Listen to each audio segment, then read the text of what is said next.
बात करें રાજકોટની ઘટના બાદ પોરબંદરમાં તંત્રની કામગીરી। પોરબંદરમાં આવેલ ગેમ બ્લાસ્ટ ગેમ ઝોનને સીલ કરાયો। 100 થી વધારે બિલ્ડિંગોમાંથી માત્ર 12 પાસે જ ફાયર એનઓસી હતું।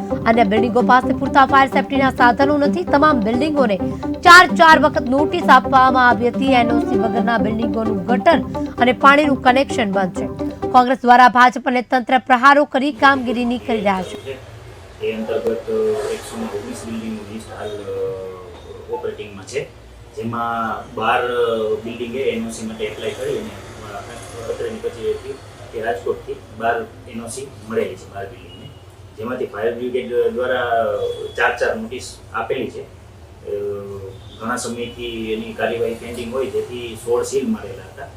16 સીલ મારેલી અને હવે ફૂલ એવી 60 થી 65 એવી બિલ્ડિંગ નીકળે કે જેની પાસે કોઈ પણ સાધનો વસાવેલા નથી કે એનઓસી માટે એપ્લાય કરેલી નથી, જેની પર આગામી સમયમાં કાર્યવાહી કરવામાં આવનાર છે।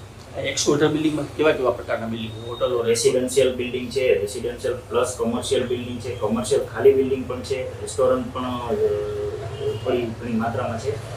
એમ થઈને કુલ 119 બિલ્ડિંગ થાય છે। રાજકોટમાં જે દુર્ઘટના બની એના અનુસંધાને રાજ્ય સરકારની સૂચના મુજબ પોરબંદર જિલ્લામાં પણ આ તમામ આવા જે ગેમ ઝોન છે એની તપાસણી કરી, એક ટીમ બનાવી અને વિગતવાર તપાસ કરી અને એના તમામ પ્રકારના જે પરવાનગીઓ છે એમણે મેળવેલી છે કે કેમ એની ચકાસણી કરી અને આગળની કાર્યવાહી કરવાની થતી હતી। એ પ્રમાણે આપણે ત્યાં આપણા જિલ્લામાં 3 નગરપાલિકામાં પોરબંદર, રાણાવાવ અને કુતિયાણા, એમાં પ્રાંત અધિકારી શ્રીના અધ્યક્ષ સ્થાને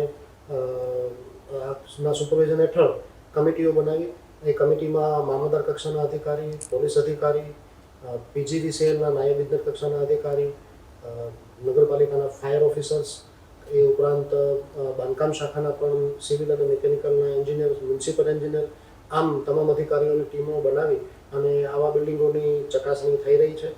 પોરબંદર નગરપાલિકા વિસ્તારમાં જે 2 ગેમ ઝોન આવેલા હતા, બંને ગેમ ઝોનની તપાસણી કરતા એમાં યોગ્ય પરવાનગીઓ ન હોવાને કારણે આપણે અત્યારે એને સીલ કરેલા છે।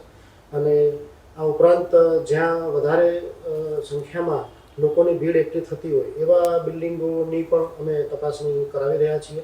અને એમાં જેમાં કે મોલ, મલ્ટીપ્લેક્સ, એવા બધા બિલ્ડિંગ્સ છે, રેસ્ટોરન્ટ્સ છે કે જ્યાં આગની દુર્ઘટનાનો વધારે સંભાવના હોય, તો આ બધી જગ્યાઓએ પણ અમે આગામી સમયમાં તપાસણી કરવાના છીએ। હાલમાં રાજ્ય સરકારની સૂચના મુજબ ગેમ ઝોનની તપાસણી પ્રાયોરિટીના ધોરણે અમે હાથ લીધેલી છે અને હજુ પણ ભવિષ્યમાં અમે નિયમ પ્રમાણે આ તમામ પરવાનગીઓ છે કે કેમ એ ચકાસણી કરી અને રાજ્ય સરકારની સૂચના અને માર્ગદર્શન હેઠળ આ કાર્યવાહી કરી।